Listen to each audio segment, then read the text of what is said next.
J'en peux plus de moi, c'est incroyable ce qui m'est arrivé.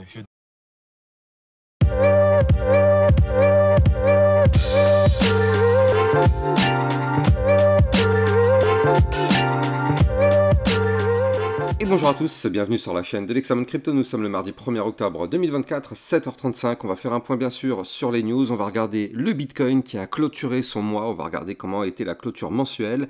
Et on va regarder les altcoins. Allez, installez-vous confortablement. On démarre directement avec le Crypto Fear and Greed Index.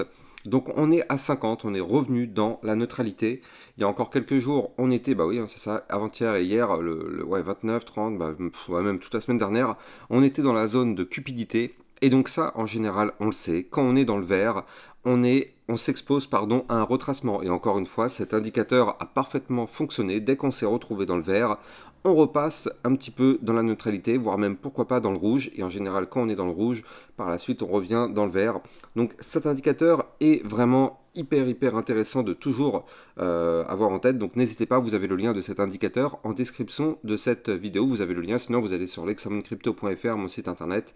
Et en gros, vous avez la toute box en haut, Crypto Fear and Greed Index. Allez, on va regarder du côté du calendrier macroéconomique, tant qu'à faire. Donc là, du côté du calendrier, on va avoir pas mal de choses cette semaine. Donc là, on est mardi. Donc là, on va avoir cet après-midi à 15h45 l'indice PMI manufacturier septembre. Puis l'indice PMI manufacturier de l'ISM, le rapport JOLTS. Et demain, on aura la création d'emplois non agricoles ADP et le stock de pétrole brut. Donc très intéressant à surveiller tout ça. On va regarder les news, maintenant.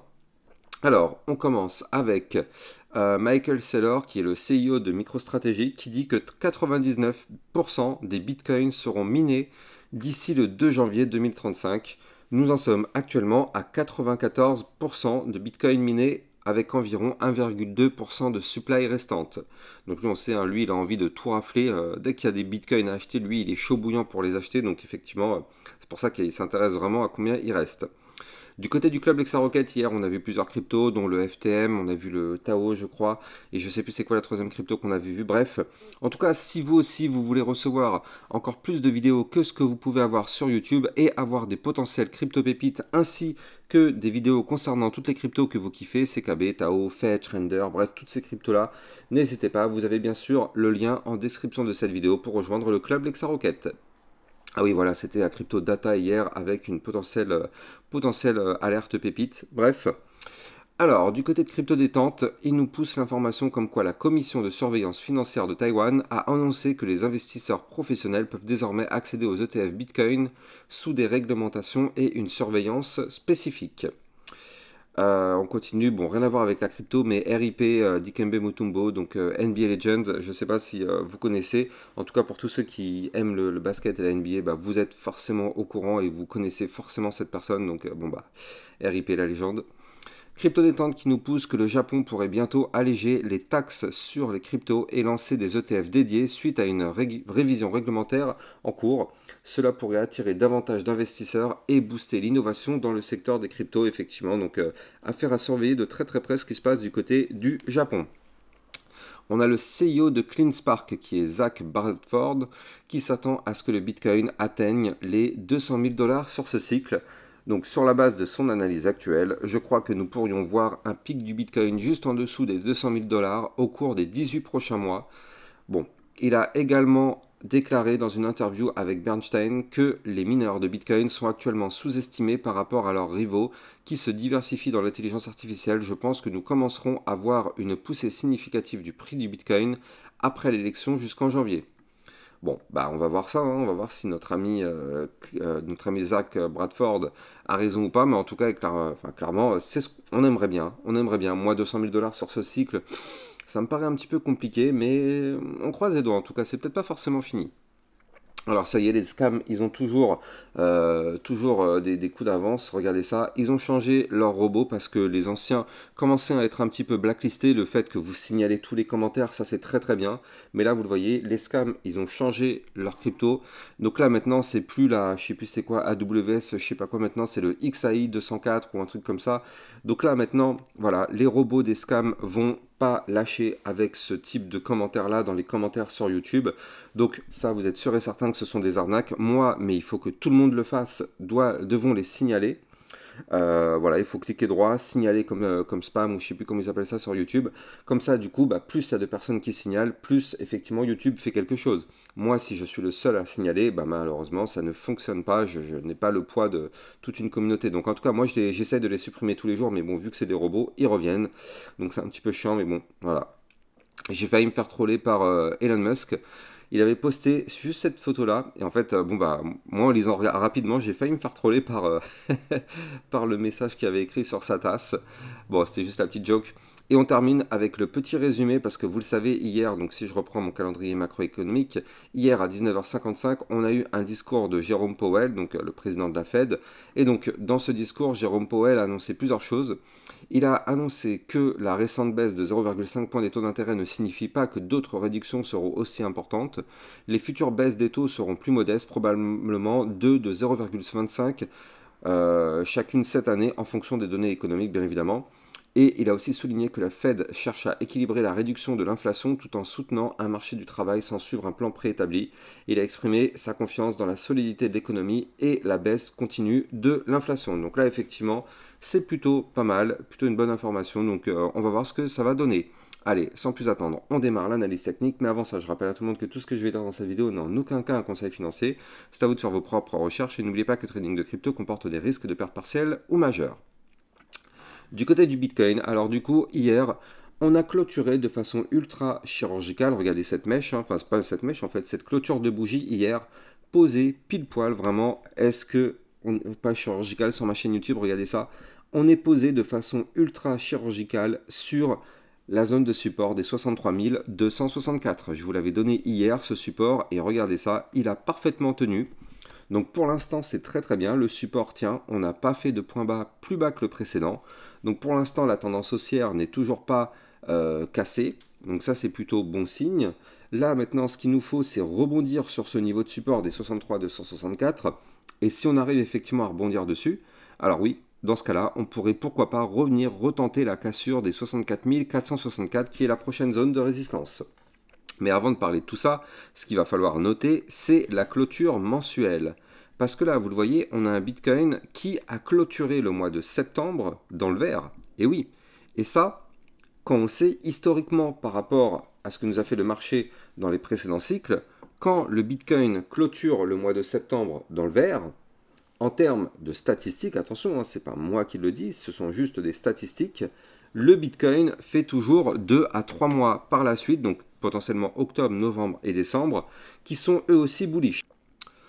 Donc là, en tout cas, c'est tout ce qu'on espère du côté du Bitcoin. On aimerait effectivement que, une nouvelle fois, les probabilités se reproduisent. Donc là, oui, c'est vrai qu'on a fait une très belle clôture. Ça aurait été bien même de clôturer plus haut, de clôturer au-dessus de la dernière bougie, donc au-dessus des 64 682, ce qui aurait été une belle bougie de ravalement haussier. Mais bon, on ne peut pas tout avoir non plus. Déjà, on a un mois de septembre qui clôture dans le vert, donc ça, c'est déjà une excellente nouvelle. Donc là, ce qu'il faut noter, c'est que d'un point de vue long terme, on est vraiment à deux doigts maintenant du côté du Bitcoin de faire le fameux cross-bull. Regardez ça. En vue long terme, là, ici, il est possible que dans les peut-être, je sais pas, 1, 2, 3 prochaines semaines, le Bitcoin, du côté du momentum MACD, devienne bullish. Donc ça, c'est une nouvelle à ne pas prendre à la légère tout de même. Là, une fois que le trait bleu sera repassé au-dessus du trait orange, eh bien, ce sera quand même plutôt une bonne nouvelle. Du côté du RSI, en vue hebdomadaire, on est à 53, donc on est quasiment sur la zone de neutralité. Donc ça aussi, pour l'instant, d'un point de vue très long terme, on est parfait. Alors oui, en vue jour, il se passe des choses. Il y a eu une chute, c'est vrai, mais d'un point de vue long terme, ça ne casse en rien du tout la tendance haussière. Donc là, reprenons nous effectivement notre Bitcoin donc en vue jour. Et donc, ce qu'on voit, c'est que là, on est revenu sur le ruban de moyenne mobile. Donc là, effectivement, on le sait, ce ruban, c'est une belle zone de support. Tant qu'on est au-dessus du ruban, tout va bien. Si maintenant, par contre, on perd ce ruban, attention, parce qu'on pourrait aller chercher des targets comme les 60 777, voire même des points encore plus bas. Donc bon, c'est pas pour l'instant le scénario que je mets sur la table, mais il faut quand même l'avoir en tête, ce scénario, parce que bon, on n'est pas à l'abri d'avoir une nouvelle chute du côté du Bitcoin pour pouvoir sortir un maximum d'investisseurs, pour pouvoir faire peur à un maximum de personnes. Vous le savez, c'est en général comme ça que le Bitcoin fonctionne. Il aime bien faire peur à un maximum de personnes pour que derrière, par la suite, et bien du coup, ces gens-là se fassent piéger. Donc effectivement, on va bien évidemment surveiller tout ça. Je rappelle que nous sommes toujours poussés par deux patterns haussiers. Donc ici, on a toujours la tasse avec la petite anse qui pourrait nous emmener à 67 000 $ dans les prochains jours, prochaines semaines. Et on a ici ce gigantesque double bottom qui pourrait nous emmener à 75 000 $ dans les prochaines semaines. Mais bon, pour ça, il ne faut bien évidemment surtout pas breaker certains niveaux clés, comme surtout pas les 60 777 $.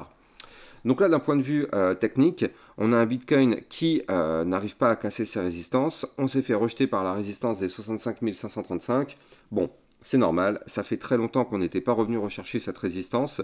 Et ça, la dernière fois qu'on était venu la chercher, c'était le 2 août. On s'en était fait rejeter d'ailleurs, bien évidemment. Donc bon, c'est normal qu'on n'aurait pas réussi à breaker cette résistance. Par contre, on pourrait parfaitement, si on arrive à trouver rebond, revenir rechercher cette résistance et cette fois-ci tenter une nouvelle cassure pour aller chercher des points plus hauts. En tout cas, c'est tout ce qu'on espère. Mais franchement, pour le moment, la configuration reste bien évidemment toujours haussière du côté de notre Bitcoin. Et donc ça fait plutôt plaisir. Donc on va voir, on verra bien. Alors je me mets rapidement en vue 4 heures pour essayer d'y voir un petit peu plus clair. Et ouais, là vous le voyez en vue 4 heures, je vous avais expliqué hier que le Bitcoin malheureusement avait réintégré son range en venant du haut. Et donc ça, je vous avais expliqué, c'est pas forcément bon signe. Avant de continuer, je rappelle bien sûr que pour recevoir toutes mes news, toutes mes actualités, tout ce qu'il faut savoir sur l'environnement crypto-monnaie, n'hésitez pas à venir me suivre sur Twitter. Vous avez bien sûr le lien en description de cette vidéo. Et si vous aussi, vous voulez recevoir des potentiels crypto-pépites en vidéo, ainsi que des vidéos concernant le suivi régulier de vos cryptos, le CKB, le Fetch, le Tao, je sais pas moi, toutes vos cryptos auxquelles vous êtes habitués, eh bien n'hésitez pas, vous avez le club LexaRocket, le lien est en description de cette vidéo. Allez, retournons dans l'analyse technique. Donc là, effectivement, du côté du Bitcoin, on avait réintégré en vue 4 heures le range en venant du haut. Ça, je vous avais expliqué que c'était pas bon signe, c'était pour aller chuter. C'est ce qu'on a fait, on a chuté. Et là, vous le voyez, on cherche à recasser ce range par le haut. Donc ça, c'est plutôt bon signe. Il faudrait impérativement qu'on arrive en vue 4 heures à casser les 63 779 $ pour reprendre de la force. Donc là, on espère. Franchement, on est juste en dessous actuellement. Donc, c'est pas forcément perdu. Pardon. C'est pas forcément perdu. Donc du coup, on croise les doigts et effectivement, si le Bitcoin se met à péter, ça permettrait à toutes les altcoins, bien sûr, de s'exprimer. Bien sûr, par contre, vous l'avez compris, si on casse ce range par le bas à 62 648, là, attention, ce serait signal très dangereux du côté, bien sûr, de notre Bitcoin. Allez, on va aller regarder, bien évidemment, nos altcoins. Hier, j'ai pas eu le temps de vous le faire parce qu'il y avait un petit souci au niveau de la vidéo, mais c'est pas grave, on va le faire maintenant. Donc, on va faire un point concernant déjà le Solana qui a bien évidemment retracé lui aussi suite au rejet du haut du range. Vous le voyez ici, on est venu chercher les 160 $ qui correspondent au haut du range. Malheureusement, pour l'instant, on en a été rejeté. C'est une grosse résistance, donc pour l'instant, on n'a pas réussi à la péter. Donc là, rejet par la résistance, boum, on chute, on va chercher le support des 153 $. Donc là, pour l'instant, du côté du Solana, on est toujours sur une tendance haussière, pas de souci particulier avec des points bas de plus en plus haut, des points hauts de plus en plus haut, donc tendance haussière. Du côté du RSI en vue jour, on est juste venu faire un retest de la cassure de la ligne RSI qu'on avait breaké. Donc là, derrière, on a fait un premier retest ici, on est revenu faire un deuxième retest. Donc ça, c'est plutôt pas mal. En même temps, ça permet au RSI de redescendre un petit peu. On est actuellement à 58. Donc ça, c'est plutôt pas mal. En vue jour, on n'est pas très loin de la zone de neutralité. Donc du côté du Solana, c'est plutôt pas mal. Maintenant, ce qu'on veut, c'est casser ce range par le haut. Donc casser les 160 $ pour effectivement aller chercher les 193, voire même pourquoi pas les 204 ou encore les 216 $. Mais bon, pour l'instant, tant que la résistance qui est ici n'est pas breakée, inutile d'espérer quoi que ce soit. On n'aura strictement rien du tout. L'Ethereum, ça fait un moment qu'on n'en parle plus, mais du côté de l'Ethereum, eh bien, on est actuellement dans une configuration de latéralisation. Regardez ça, on avait amorcé ici un range, tac, ça a été breaké par le bas. Et ici, on a réintégré le range par le bas, donc masterclass pour toutes les personnes qui aiment le trading. Ça, c'est une masterclass, regardez, on réintègre par le bas, boum, quand on réintègre par le bas, on va chercher le haut du range. Donc c'est ce qui s'est passé, vous le voyez, le bas du range est ici à 2555.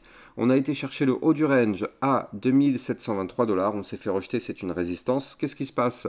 On retourne chercher potentiellement le bas du range. Donc là, l'Ethereum est pour l'instant tout simplement dans un range, mais Tant qu'on est au-dessus des 2555 $, il n'y a pas de souci particulier du côté de cet actif. Par contre, attention, si le Bitcoin se met à retracer, bien sûr, tout va retracer. Donc attention à ce que l'Ethereum ne casse pas son range par le bas, ce qui pourrait entraîner malheureusement un nouveau mouvement baissier. On va jeter un coup d'œil du côté de la crypto, c'était laquelle que je voulais vous montrer, c'était la crypto AVAX. La crypto AVAX qui est très intéressante parce qu'en fait, elle avait formé ici, souvenez-vous, un magnifique premier bottom, deuxième bottom. Avant de continuer, je rappelle que pour trader toutes ces cryptos, vous pouvez utiliser mon lien de parrainage Binance que vous allez trouver en description de cette vidéo. Ça vous permet de trader sur une plateforme enregistrée PSAN auprès de l'AMF. Il n'y a donc pas de risque de fermeture ou de blocage en France. Le lien est en description de vidéo. Donc là, on avait formé effectivement un double bottom qui avait été validé quand on avait breaké ici la ligne de coût du pattern à 27,66 $. Donc vous la voyez, cette ligne qui est là. Et donc là, qu'est-ce qui s'est passé? On est venu tout simplement retracer et on est revenu tout simplement retester cette ligne. C'est ce qu'on appelle la ligne de coût du pattern. C'est le niveau clé qu'il faut breaker. Si on break, on fait une poussée haussière, on fait le pullback, on revient retester le niveau clé qu'on a breaké. Regardez comment c'est très propre, hein. Il a breaké, il pump, il va chercher le niveau clé qu'il a breaké. Pour l'instant, ça tient. Si ça tient et qu'on break le dernier point haut, donc à 30,45, alors oui, effectivement, du côté de la VAX, on pourrait pousser, aller chercher les 32,59, puis les 36,63, voire même, pourquoi pas, les 39,57. Mais pour ça, on n'a pas le choix. Il va falloir que le niveau clé de support que je viens de vous donner, il tienne. Et il va falloir aussi, bien évidemment, qu'on casse la résistance qui est au-dessus. Donc, le support, je le redonne, il est ici. Le support, c'est les 27,66 et il faut casser ici les 30,43 pour pouvoir, pourquoi pas, se relancer. Allez, moi, j'ai plus qu'à vous souhaiter une bonne journée. N'oubliez pas de mettre des commentaires, liker, partager au maximum. Ça participe grandement au référencement de ma chaîne YouTube. Et abonnez-vous si ce n'est pas déjà le cas. Je vous souhaite une bonne journée. Je vous dis à plus tard. Ciao, ciao.